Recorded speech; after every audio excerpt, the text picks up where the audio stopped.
이때 범인이 안재선이라는 그런 청년이었는데, 이 손양호 목사님은 너무나 고통스러운 이 상황 가운데 범인이었던 살인자였던 안재선을 자신의 양자로 삼기로 결정합니다. 손양호 목사님은 순종해서 그 일을 감당하려고 하지만 막상 가족들이 느끼는 고통은 정말 상상 이상이었습니다. 딸이었던 손동희 권사님은 손양호 목사님을 향해 이렇게 외쳤습니다. 우리 김효진 집사님이 감정 실어서 한번 읽어주세요. 용서하면 용서했지 아들로 삼는다는 말은 무슨 말입니까? 아버님이 그놈을 아들로 삼을 것 같으면 나에게는 오빠가 되는 것인데 내 두 오빠를 죽인 원수가 어떻게 내 오빠가 된다는 말입니까? 아버지 제발 이러지 마세요. 그렇게까지 하지 않으면 예수를 못 믿는 것이냐고요? 이렇게 손양호 목사님에게 외치자 손양호 목사님이 딸에게 이렇게 얘기했는데 우리 웅보명제가 감정 실었어요. 동희야, 성경 말씀을 자세히 보아라. 성경 말씀에 원수를 사랑하라고 했으니 아들로 삼아야 하지 않겠느냐. 예, 이렇게 얘기를 하셨다고 하는데요. 막상 그 당사자의 입장에 선다면 정말로 쉽지 않았을 것 같습니다. 그렇죠? 내가 순종했는데 그 순종의 결과가 너무나 고통스러운 답으로 돌아왔을 때 이때 참 쉽지 않습니다. 오늘 요나를 보면요. 하나님께 순종해서 니느웨로 갔습니다. 니느웨로 갔는데 순종의 결과가 요나를 너무나 고통스럽게 만들었습니다. 오늘 본문 요나서 3장 3절에 보니까 요나는 다시스로 가는 배를 타서 그곳에서 풍랑 가운데 바다로 던져졌다가 물고기 뱃속을 지나 다시 니느웨로 가고 있었습니다. 이 니느웨에 도착해 보니까 이 니느웨는 도시가 굉장히 커서 사흘 동안 다닐 수 있는 그 정도 거리의 도시였는데요. 이곳에서 요나는 서운한 대로 하나님의 말씀을 선포했습니다. 요나서 3장 4절에 보니까 요나가 그 성읍에 들어가서 하루 동안 다니며 외쳐 이르되 뭐라고 외쳤죠? 40일이 지나면 하나님이 심판할 거라고 얘기했습니다. 40일이 지나면 이 성을 죄악 때문에 하나님이 심판하실 거라면서 그렇게 며칠 동안 다녔죠? 아니죠. 며칠 동안 다녔죠? 하루 다녔습니다. 3일을 다닐 수 있는 거리인데 하루를 다녔는데 하루 만에 즉각적인 반응이 바로 일어났습니다. 요나서 3장 5절에 보니까 니느웨 사람들이 하나님을 믿고 금식을 선포하며 높고 낮은 자를 막론하고 굵은 베옷을 입고 회개하기 시작했는데 이 회개의 역사가 일반 백성들뿐만 아니라 저 위에 있는 왕에게까지 전해졌습니다. 요나서 3장 6절을 우리 청년들만 한번 읽어보겠습니다. 그 일이 니느웨 왕에게 들림에 왕이 보좌에서 일어나 왕복을 벗고 굵은 베옷을 입고 제 위에 앉으니라. 왕도 그 메시지에 감동을 받아가지고 회개를 한 겁니다. 베옷을 입고 회개를 하고 이 왕이 자기가 회개를 하면서 어떤 명령을 내렸냐면 요나서 3장 7절에 보니까 왕과 그의 대신들이 조서를 내려 니느웨에 선포하여 이르되 사람이나 짐승이나 소떼나 양떼나 아무것도 입에 대지 말지니 곧 먹지도 말 것이요 물도 마시지 말 것이며 8절 같이 읽어보겠습니다. 사람이든지 짐승이든지 다 굵은 베옷을 입을 것이요 힘써 하나님께 부르짖을 것이며 각기 악한 길과 손으로 행한 강포에서 떠날 것이라. 왕이 니느웨 성에 있는 모든 백성들 하나님께 부르짖고 회개하라고 명령을 내린 것입니다. 심지어는 사람뿐만 아니라 뭐까지?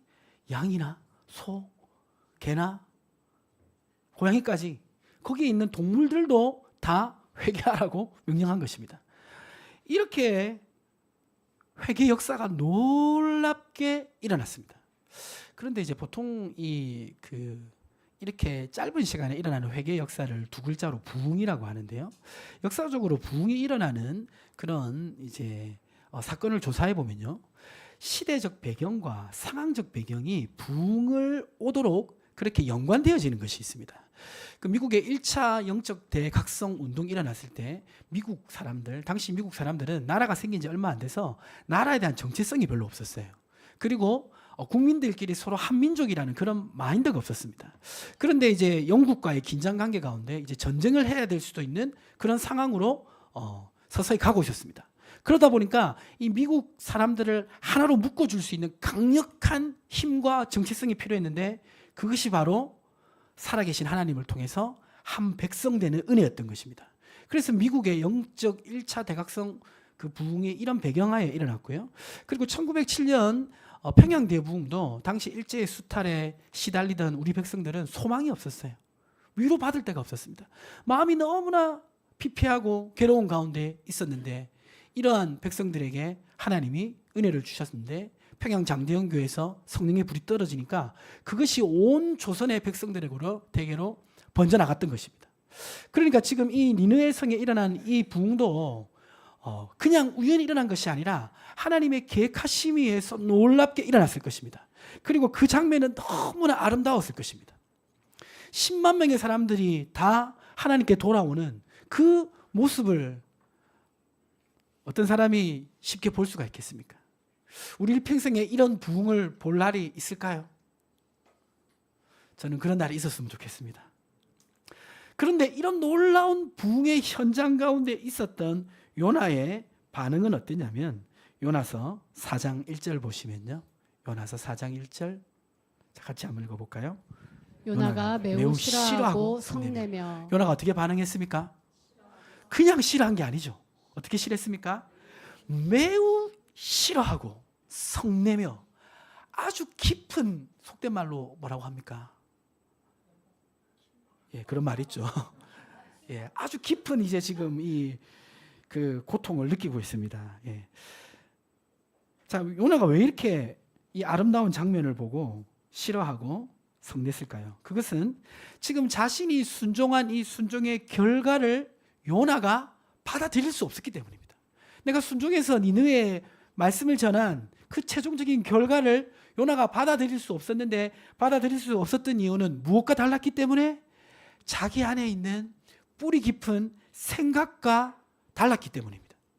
그러니까 요나는 니느웨 40일이 지나면 무너지리라 이 말씀 전하면서 가졌던 기대가 40일 동안 회개 안에서 니느웨가 푹썩 주저앉고 멸망당하기를 기대했던 것입니다. 그러니까 자기의 기대와 너무 달랐던 것이죠. 우리 인생에도 그럴 때가 있습니다. 순종의 결과가 내 생각과 너무 달라서 낙심과 분노와 좌절하게 되는 경우가 있습니다. 여러분 그런 경험했던 적 있습니까? 나 순종했는데 나 하나님 뜻을 따라서 갔는데 그 결과가 낙심, 좌절, 분노를 일으키는 그런 답으로 나에게 돌아왔던 적이 있습니까? 그렇게 돌아오면요 사람이 무너지게 됩니다. 자신의 존재가 없어지는 것 같은 그런 느낌을 경험하기 때문에 너무나 힘든 시간을 보내게 됩니다. 엘리야가 3년 6개월 동안 이스라엘에 비가 오지 않기를 그렇게 예언하고 선포했습니다. 3년 6개월 동안 피해 다니면서 그리 시냇가에서 시냇물을 먹고 까마귀가 가져다주는 고기와 떡을 먹으면서 그렇게 버티면서 결전의 날을 기다렸습니다. 그리고 3년 6개월이 지난 후에 바알과 아세라 선지자 850명과 갈멜살에서 대결해가지고 하늘에서 불을 내려서 그 싸움에서 이기고 바알과 아세라 선지자를 죽였습니다. 그렇죠? 그리고 기도할 때 3년 6개월 동안 오지 않았던 비가 왔습니다. 이 모든 장면을 누구에게 보여줬습니까? 그때 당시 악했던 왕 아합에게 보여줬습니다. 이러한 역사를 이루고 나서 엘리야가 기대했던 건 뭡니까? 이 정도로 하나님 역사했으면 아무리 악한 아합이라 할지라도 회개하겠지 생각했는데 아합은 그 얘기를 아내였던 이세벨에게 얘기했고 이세벨은 눈 하나 깜빡 안 하고 엘리야에게 사람을 보내서 내가 다음 날 너를 죽이겠다고 했습니다. 그러니까 순종의 결과가 기대했던 순종의 결과와 전혀 다른 답이 돌아왔고 그 답을 받아들였던 엘리야는 어떻게 반응했습니까? 열왕기상 19장 4절에 보시면 우리 웅보명자 한번 읽어주실까요? 자기 자신은 광야로 들어가 하룻길쯤 가서 한 로뎀나무 아래에 앉아서 자기가 죽기를 원하여 이르되 여호와여 넉넉하오니 지금 내 생명을 거두시옵소서 나는 내 조상들보다 낫지 못하나이다 하고. 엘리야가 뭐라고 말합니까? 내 생명을 거두어 가시옵소서. 나 죽고 싶습니다. 이렇게 얘기한 것입니다. 근데 오늘 요나도 이렇게 얘기합니다. 요나서 4장 3절에 보니까 여호와여 원하건대 이제 내 생명을 거두어 가소서 사는 것보다 죽는 것이 내게 나음이니이다 하니. 그러니까 이 니느웨를 하나님이 살려주시는 이 결과를 보고 요나가 얼마나 화가 나고 좌절을 했으면 그냥 이제 내 생명을 데려가 주십시오라고 말한 것입니다.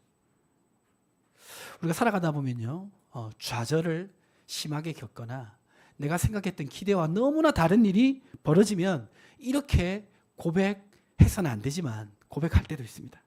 하나님, 이제 충분하니까 그냥 저 좀 일찍 데려가세요. 다 싫으니까 그냥 저 좀 일찍 데려가세요. 이런 고백을 할 때도 있습니다. 여러분 해보셨습니까? 혹시 지금 이런 고백을 하고 계신 분 있습니까? 우리 청년들 중에는 이런 고백 해봤던 적 있습니까? 안 해봤다면 그동안 꼭 길을 걸으신 것입니다. 근데 살아가다 보면요, 이제 이 정도 고백까지는 아니지만 우리가 정말 최선을 다했는데 최선을 다한 결과가 내가 생각했던 답과 다르게 나올 때가 있습니다. 주님을 의지하고 믿고 최선을 다한 것 같은데 결과가 너무 이상하게 나올 때 우리는 가장 큰 좌절을 겪게 됩니다. 무엇이 없어지는 것 같은 느낌을 받습니까? 나의 존재가 없어지는 것 같은 느낌을 받습니다. 때로는 여기에 더해서 물 가운데 들어가 내가 휩쓸려 가는 것 같고 불 가운데 들어가 내가 타버릴 것 같은 그런 고통스러운 현장 한복판에 놓여 있을 때도 있습니다. 자, 그런 순간에 우리는 어떻게 해야 될까요? 어떻게 반응해야 될까요? 어떤 답을 찾아가야 할까요? 먼저 생각해 볼 것이 있습니다. 생각해 볼 것이 뭐냐면 지금 요나는 왜 이렇게 화가 났을까요? 이렇게 아름답게 하나님이 회개시키고 부흥시키는 이 놀라운 현장에 서 있는데 왜 죽고 싶을 만큼 그렇게 화가 났을까요? 요나서 4장 2절 말씀을 우리 남성분들이 한번 읽어보겠습니다. 여호와께 기도하여 이르되 여호와여 내가 고국에 있을 때 이러하겠다고 말씀하지 아니하였나이까. 그러므로 내가 빨리 다시스로 도망하였사오니 주께서는 은혜로우시며 자비로우시며 노하기를 더디하시며 이내가 크시사 뜻을 돌이켜 재앙을 내리지 아니하시는 하나님이신 줄을 내가 알았음이니이다. 자, 지금 이 요나의 말이 뭡니까? 아니, 하나님 결국 이겁니까? 이건 거예요. 내가 다시스로 도망간 이유도 하나님이 혹시나 아수르에게 은혜 주실까 봐, 회복시킬까 봐 그것이 싫어서 도망갔다가 그래도 하나님이 설마 그렇게 하겠냐 싶어서 순종까지 했는데 결국 하나님이 주시는 답이 이겁니까? 하나님이 아수르를 사랑하시고 회복하시고 축복하도록 인도하시는 것입니까? 이러면서 하나님을 비꼬고 있는 말씀입니다. 자, 여기서 한 가지 알 수 있는 것은 무엇입니까? 그러니까 요나가 기대했던 것은 뭐죠? 요나는 아수르가 회개하고 돌이키기를 기대했던 것이 아닙니다. 그러니까 요나는 어떤 생각을 하고 있었을까요? 당시 요나가 살았던 그 시대를 이해를 해야 되는데 열왕기하 14장 24절에 보면 요나가 살았던 시대에 이스라엘의 왕이 있었는데 이 왕의 이름은 누구죠? 여로보암 2세입니다. 근데 여로보암 2세는 지금 어떻게 이스라엘을 잘 이끌고 있습니까? 아니죠.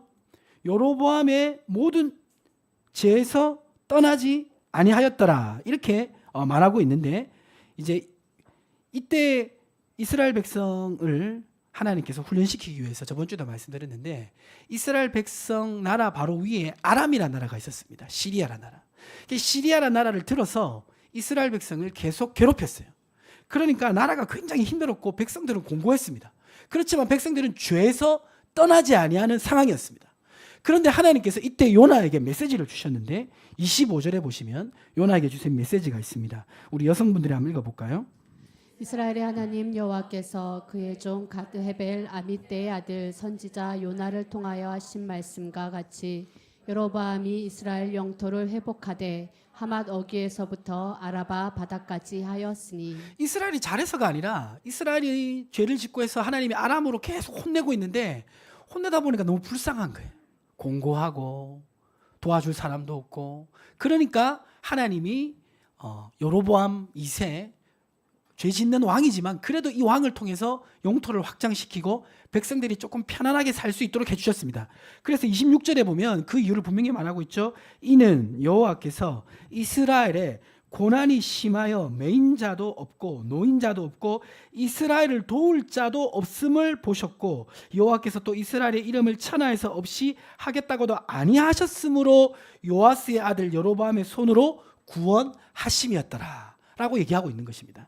자, 그러니까 지금 이스라엘 백성의 상황은 어떤 상황이었냐면 지금 하나님께 범죄해서 혼나다가 하나님이 잠시 멈추고 이스라엘 백성을 불쌍히 여기고 있는 그런 시기였습니다. 이 시기에 쓰여진 중요한 선지서가 하나 있는데 그게 호세아서인데 이 호세아서를 보면 이 시기에 있었던 백성들에게 하나님은 끊임없이 회개하고 돌아오라고 말씀하고 있습니다. 호세아서 6장 1절 말씀을 우리 남성 성도님들이 한번 읽어볼까요? 오라 우리가 여호와께로 돌아가자. 여호와께서 우리를 찢으셨으나 도로 낫게 하실 것이요 우리를 치셨으나 싸매어 주실 것임이라. 하나님께서는 이스라엘 백성을 혼내다가 잠시 멈추는 이 시기에도 지속적으로 이스라엘 백성이 회개하기를 요청하셨던 것입니다.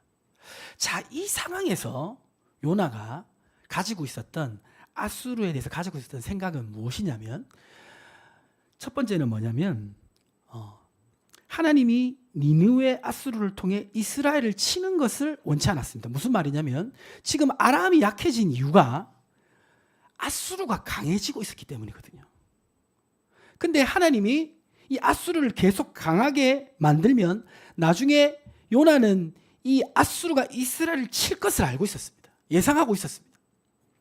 그러니까 아수르를 가만히 두는 것이 싫었던 것입니다. 그 악하고 잔인한 민족 앞에 이스라엘 백성이 고통당할 걸 생각하니까 그것이 너무 싫었던 것이죠. 그래서 아수르가 무너지기를 원했던 것입니다. 두 번째 아수르가 무너지기를 원했던 것은 뭐냐면 지금 이스라엘 백성이 완전히 회개하고 안 돌이키고 있지만 이 죄악의 도시 니느웨를 하나님이 심판해 버리시면 그것을 보고 무서워서 회개하지 않을까 이렇게 생각한 것입니다. 그래서 요나는 아수르가 무너지는 것을 원했던 것입니다. 자, 요나의 생각이 어떻습니까? 이스라엘 백성 입장에서 본다면 요나의 생각은 지극히 자연스러운 생각이고 그리고 이스라엘 백성을 위해서는 굉장히 좋은 생각이죠. 그렇죠? 제가 만약에 요나라 할지라도 아수르를 하나님이 무너뜨려 가지고 위험 요인도 재건해 주시고 그리고 그것을 통해서 이스라엘 백성이 두려워서 회개도 하고 이런 결과를 맞이하는 것이 최선이라고 생각했을 것 같습니다. 자, 근데 여기서 요나가 하나 놓치고 있는 게 있습니다. 요나가 놓치고 있는 것이고요. 그리고 요나가 생각하지 못한 하나님의 반전이 있습니다. 그건 뭐냐면 하나님이 이스라엘 백성뿐만 아니라 그 아수르도 사랑하고 계신다. 요나가 생각할 때는 이스라엘만 생각하고 중심으로 아수르를 무너져 있는 것이 이스라엘 백성을 위한 길이라 생각했는데 하나님은 그 아수르도 사랑하신다는 것입니다. 우리가 이제 때로는 우리가 하나님 사랑을 받는 것을 당연하게 여기잖아요. 근데 쟤는 지옥에 가도 싸다 이렇게 생각할 때도 있습니다. 하나님의 구원이 저 사람에게는 필요 없다 이렇게 생각할 때도 있습니다. 그런데 탕자 비유에 보면요, 누가복음 15장 21절에 죄를 짓고 떠나간 탕자는 아들이 이르되 아버지 내가 하늘과 아버지께 죄를 지었사오니 지금부터는 아버지의 아들이라 일컬음을 감당하지 못하겠나이다. 나는 자격이 없습니다라고 얘기를 하지만 그 자격 없는 아들을 향한 아버지의 마음은 그렇지가 않습니다. 마찬가지로 우리가 살아가는 인생 가운데 예상치 못한 큰 반전이 있는데 그 반전은 무엇이냐면 하나님이 죄인을 사랑하신다는 것입니다. 아멘이십니까? 여러분 생각할 때 혹시 아수르같이 여겨지는 사람이 있습니까? 친구 있습니까? 이웃 있습니까? 원수가 있습니까? 근데 받아들이기 싫은데 하나님 그 사람도 사랑하시는 줄 믿으시기 바랍니다. 누가복음 5장 31절 32절 이렇게 얘기하고 있습니다. 5장 31절 32절 같이 한번 읽어볼까요? 예수께서 대답하여 이르시되 건강한 자에게는 의사가 쓸데없고 병든 자에게야 쓸데있나니 내가 의인을 부르러 온 것이 아니요 죄인을 불러 회개시키러 왔노라. 예수님이 죄인을 불러 회개시키러 왔다라고 말씀한 것처럼 하나님의 은혜는 내가 생각할 때 도저히 받을 수 없다고 생각하는 그 사람에게도 열려 있는 줄 믿으시기 바랍니다. 이것이 요나가 전혀 생각하지 못했던 하나님의 반전입니다. 근데 이것이 요나에게만 있는 것이 아니라 우리 인생에도 이러한 반전이 있다는 것을 여러분 잊지 마십시오. 절대 복음이 필요하지 않을 것 같은 그 사람도 하나님은 여전히 사랑하십니다. 혹시 이 말씀을 듣고 계신 분 중에 내가 앗수르 같다고 생각하시는 분이 있습니까? 내가 하나님을 떠나 죄를 짓고 내 마음대로 살아가다가 이제 하나님께 돌이켜야 될 것 같다고 생각하시는 분이 있습니까? 그분이 있다면 오늘 이 기도를 저와 함께 따라해 주시면 좋겠습니다. 우리 성도님도 같이 읽어주시기 바랍니다. 주 예수님, 나는 주님을 믿고 싶습니다. 십자가에서 죽으심으로 나의 죄값을 담당하시니 감사합니다. 지금 나는 내 마음의 문을 열고 예수님을 나의 구주, 나의 하나님으로 영접합니다. 나의 죄를 용서하시고 영생을 주심을 감사합니다. 나를 주님이 원하시는 사람으로 만들어 주옵소서. 예수님의 이름으로 기도합니다. 아멘. 앗수르 같은 삶을 살았다 할지라도 돌이킬 때 하나님 새로운 은혜를 주실 줄 믿습니다. 자, 이것이 지금 요나와 관련되어서 하나님이 보여주는 첫 번째 반전이고요. 자, 두 번째 생각해 볼 것은 뭐냐면, 자, 지금 이제 요나가 이토록 괴로운 그 깊은 그 심경의 이유는 무엇일까? 이것을 한번 살펴보기를 원합니다. 지금 그 요나가 가지고 있는 잘못된 생각이 하나 있는데요. 그것이 뭐냐면요. 요나는 지금 이렇게 생각하고 있습니다. 요나는 자신이 내가 하나님보다 이스라엘을 더욱 사랑한다고 생각하고 있습니다. 또 내가 하나님보다 정확한 판단을 하고 있다라고 요나는 생각하고 있습니다. 자, 그러니까 뭐냐면 지금 하나님이 앗수르를 심판하셔야 이스라엘을 위하는 것이라고 생각하고 있는 것입니다. 그렇죠? 그러니까 지금 요나의 판단에는 하나님보다 내가 더 정확한 판단을 하고 있고 내가 하나님보다 이스라엘을 더 사랑하고 있다라고 생각하고 있습니다. 이런 생각을 가지고 있으니까 지금 하나님이 행하시는 이 일이 너무나 고통스러운 것입니다. 그 앞에 PPT 한번 넘겨주시면요. 자, 같이 한번 읽어볼까요? 하나님이 주시는 최종 결과가 요나처럼 나의 생각과 다르고 내가 가장 소중히 여기는 것을 좋지 않게 다룬다는 생각 때문입니다. 우리가 순종을 했지만 그 순종의 결과로 나오는 답이 우리를 너무 고통스럽게 하는 그 이유는 뭐냐면 그 결과가 요나처럼 나의 생각과 다를 뿐만 아니라 내가 가장 소중히 여기는 것을 하나님이 제대로 다루시지 않는다는 생각 때문입니다. 근데 이 생각은 아까 말했던 것처럼 어떤 문제가 있습니까? 그거는요. 요나가 하나님보다 이스라엘을 사랑한다라고 생각한 것처럼 이러한 상황에서 우리의 생각의 문제점은 내가 하나님보다 나를 더 사랑한다라고 생각하고 있는 것입니다. 그리고 하나님이 지금 나에게 행하시는 이런 판단보다 내가 더 정확하게 이 상황을 보고 있다라고 착각하고 있기 때문입니다. 그래서 이제 우리가 이 순종의 결과를 마주했을 때 그것이 내가 생각했던 것과 너무나 다른 답이 나오면 내 마음속에는 이 생각과 부딪히면서 우리를 고통스럽게 만드는 것입니다. 자, 근데 여기에서 우리가 또 하나의 반전이 있습니다. 그 반전이 뭐냐면 요나의 반응을 다시 보시면 넘겨주시면요. 요나서 4장 1절에 보면 이렇게 돼 있죠. 요나가 매우 성을 내면서 화를 내면서 하나님을 비꼬면서 말하는데 하나님께 뭐라고 말하고 있습니까? 주께서는 은혜로우시며 자비로우시며 노하기를 더디하시며 인애가 크시사 뜰을 돌이켜 재앙을 내리지 아니하시는 하나님이신 줄을 내가 알았습니다. 지금 앗수르를 용서하시는 하나님을 비꼬아서 얘기하고 있는 거잖아요. 그렇죠? 근데 이 메시지를 자세히 보시면 이 요나가 한 메시지 가운데 아주 놀라운 진리가 숨겨져 있습니다. 그 진리는 뭐냐면 지금 은혜로우시고 자비로우시고 노하기를 더디하시고 인애가 크신 하나님이 앗수르를 향해서만 지금 은혜를 베푸시고 자비를 베푸시고 노하기를 더디하시고 인애가 크신 것이 아니라 이스라엘에게 여전히 그렇다는 것입니다. 왜 그렇습니까? 지금 하나님이 앗수르에게 은혜를 주시는 것은 원래 하나님 계획은 뭐죠? 앗수르를 키워서 몽둥이로 삼아서 이스라엘 백성을 혼내려고 하는 것입니다. 근데 이스라엘 백성이 공고하고 힘들고 어려운 상황 가운데 있을 때 앗수르에게 은혜를 주심으로 앗수르가 몽둥이가 되는 이 과정을 잠시 유보시키시는 하나님을 우리는 여기에서 볼 수가 있는 것입니다.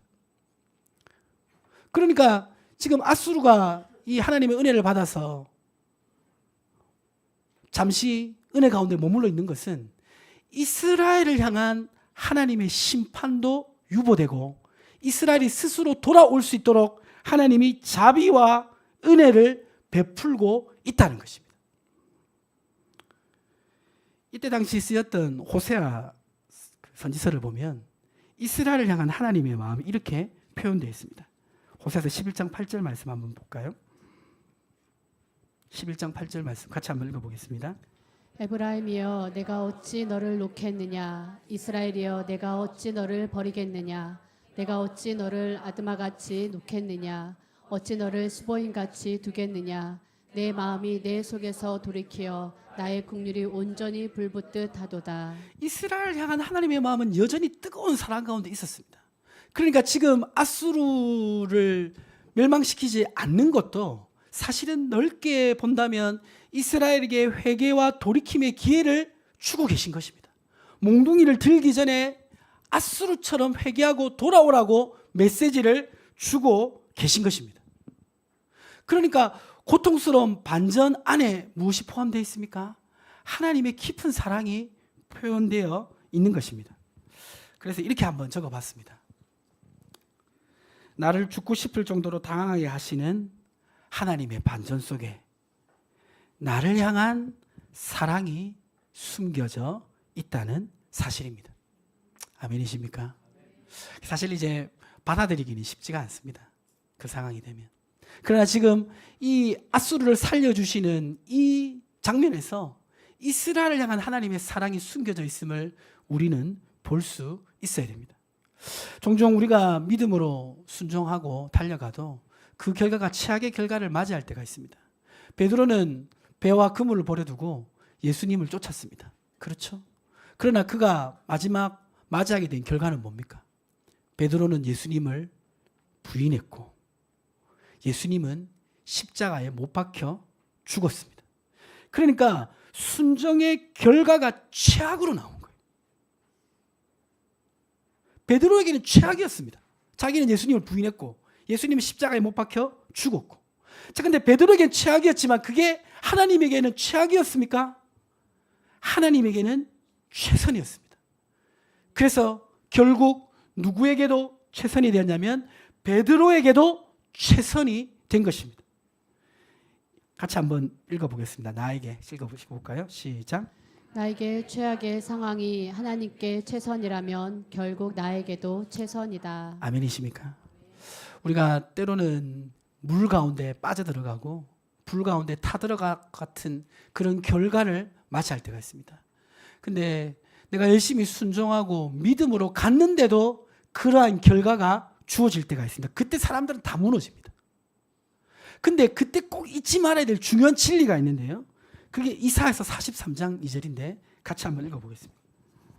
내가 물 가운데로 지날 때 내가 너와 함께 할 것이라. 강을 건널 때 물이 너를 침몰하지 못할 것이며 네가 불 가운데로 지날 때 타지도 아니할 것이요 불꽃이 너를 사르지도 못하리니. 물 가운데 지나서 물에 휩쓸려 빠져 죽을 것 같은 상황에서도 나 혼자 거기 있는 것이 아니라 누가 함께 하십니까?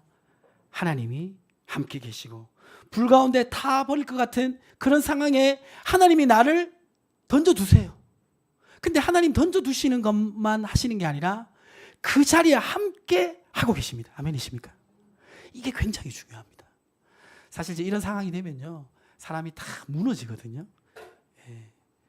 이 의욕을 잃고 주저앉아 버립니다. 그런데 이 순간에 나와 함께 하시는 하나님을 만나면 그 사람은 이 과정을 통과하고 새롭게 세워주시는 은혜의 자리로 가게 됩니다. 이게 놀라운 신비입니다. 예수님이 십자가에 못 박혀 죽으셨지만 3일 만에 부활하신 것처럼 내가 물 가운데 휩쓸리고 불 가운데 타버릴 것 같은 그 순간에도 나와 함께 하신 하나님을 기억하면 그때 주시는 은혜는 너무나 놀랍습니다. 두 번째 반전은 뭐냐면요.